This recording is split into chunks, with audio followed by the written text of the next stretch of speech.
নমস্কার বন্ধুরা, আজকে পড়ছি লীলা মজুমদারের পাকদণ্ডী বইটির দ্বিতীয় পর্বের 22তম অংশ।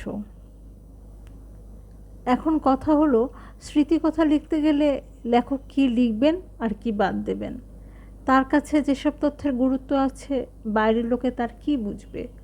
তিনি যা দেখছেন, যা শুনছেন, যা পড়ছেন, যা ভাবছেন, তাই দিয়ে তার মন তৈরি হচ্ছে। সেই মনের চোখ দিয়ে তিনি জীবন দেখছেন। ছোট ছোট সত্যি ঘটনা, নগণ্য সব সত্যিকার মানুষ, ভুলে যাওয়া ক্ষুদে ঘটনা, এইসব দিয়ে তার মনের পটভূমিকা তৈরি হচ্ছে। তারই পরিপ্রেক্ষিতে তিনি জীবন দেখছেন। সেই দেখাটুকু নিয়েই তার সাহিত্য সৃষ্টি হচ্ছে। তাই সেই দেখাটা হতে হবে সৎ, সততাপূর্ণ, উদার, ক্ষমাশীল। আর কোনো নিয়ম মানতে চান না লেখক। কেবল ওই জিনিসই তার মনের ওপর রেখাপাত করে। অন্য সব কৃত্রিম সাফল্য ধুয়ে মুছে লুপ্ত হয়ে যায়। লেখক যেটাকে সত্যি বলে দেখছেন, সেটাই তার কাছে সত্যি হয়ে উঠছে। জাত লেখকরা উদ্দেশ্য প্রণোদিত হন না। কলমের আগায় যে কথা ঝরে পড়ে, তার উৎস হলো মনের গহনে। কোনো অদৃশ্য অন্তর্বাসী পুরুষের ছাপপত্র পেয়ে তবে সে লেখা বেরোয়।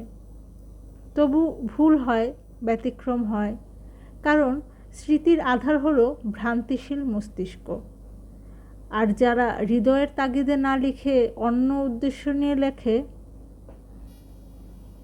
তারা জাত লেখক নয়।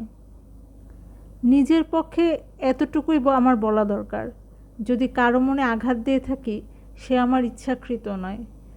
যেমন যেমন মনে পড়েছে তেমনি লিখে গেছি। সব জায়গায় হয়তো মাত্রা ঠিক থাকেনি। সে যাই হোক, 1941 সালে রবীন্দ্রনাথের মৃত্যুর সঙ্গে সঙ্গে সকলের অলক্ষ্যে একটা মহান যুগ শেষ হয়ে গেছিল। তারপরে যে অত বড় একটা যুদ্ধ বাঁধবে, এ আমি স্বপ্নেও ভাবিনি। মাঝে মাঝে এই সন্ত্রাসমনা বন্ধুবান্ধবরা পৃথিবীর আসন্ন দুর্বিপাকের কথা বলে যেতেন।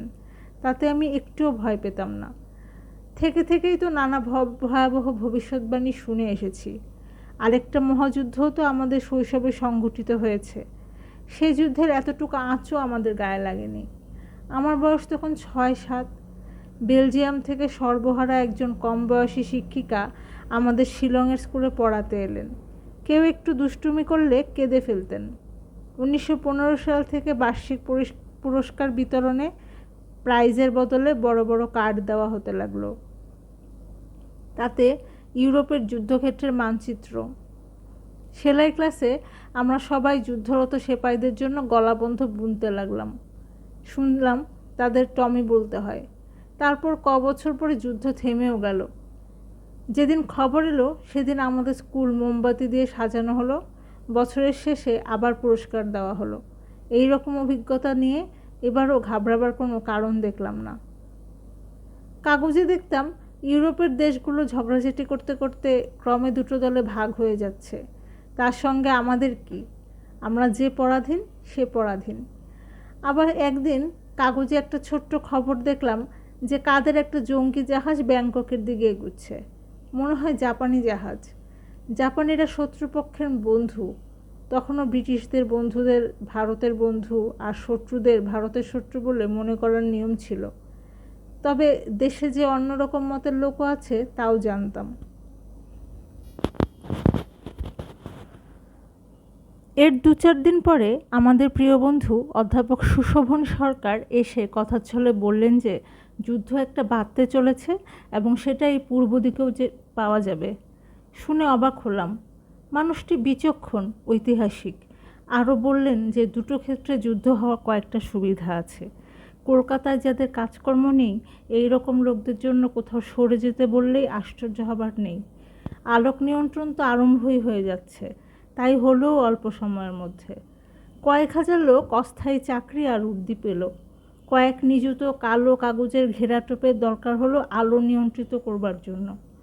অর্থাৎ যাতে বাইরে থেকে এক চিলতেও না দেখা যায়। খালি আলোর নিচে একটুখানি গোল জায়গায় আলো পড়ে। দরজা জানালায় কালো পর্দা ঝুলানো হলো।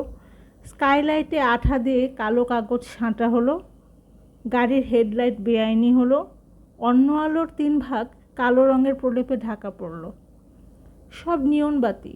দোকানের হোটেলের সাইনবোর্ডের আলো নিভল। ক্রমে সমস্ত শহরটা একটা ভুতুড়ে চেহারা নিল, অবশ্যই অল্প অল্পে সইয়ে সইয়ে।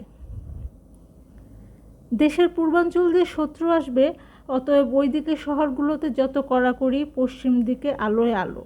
আমাদের এক আত্মীয় বললেন, যত সব বাজে অবস্থা।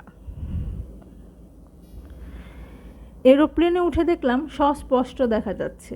বেশ মজাও হতো মাঝে মাঝে। রাস্তা থেকে ARP এর লোক হাঁক দিত, ও 17 নম্বর মশাই, আলো নেবান, দেখতে পাচ্ছি। 17 নম্বর মশাই রেগে মেগে বলতেন, যেতেই পারে না, প্রত্যেক আলোতে 1.5 টাকা দামের ঘেরাটোপ দিয়েছি না, তাহলে নেমে এসে দেখুন রান্নাঘরের আলো দেখা যাচ্ছে কিনা। ক্রমে সত্যি সত্যি বাড়তি নাগরিকরা কলকাতা থেকে সরতে লাগলো। যাদের মফস্বলে ছুটি কাটাবার আস্তানা ছিল, তারা ছেলেপুলে নিয়ে সেখানে গেল। অন্যরা যে যেখানে পারে থাকবার জায়গা দেখতে লাগলো। এরই মধ্যে যুদ্ধের আবহাওয়া আরও জমতে লাগলো, হয়তো ব্যবস্থাপনার ফলে। কারণ কে শত্রু, কোথায় শত্রু, ব্রিটিশ সরকারের সতর্কতায় কাগজে ঘুণাক্ষরেও আসল কথা বেরোতো না। সুভাষ বোস নিজেদের বাড়ি থেকে অদৃশ্য হলেন, এ খবর চেপে রাখা যায়নি। কিন্তু তারপর কোথায় গেলেন, কি করলেন, সেই বিষয়ে সম্পূর্ণ ব্ল্যাকআউট। অবশ্যই কিছু খবর আসতোই, লোকের মুখ কে বন্ধ করবে। ভারতীয় নেতারা ব্রিটিশদের সঙ্গে সমঝোতা করেছিলেন, তবে সাধারণ লোকের তাতে কি?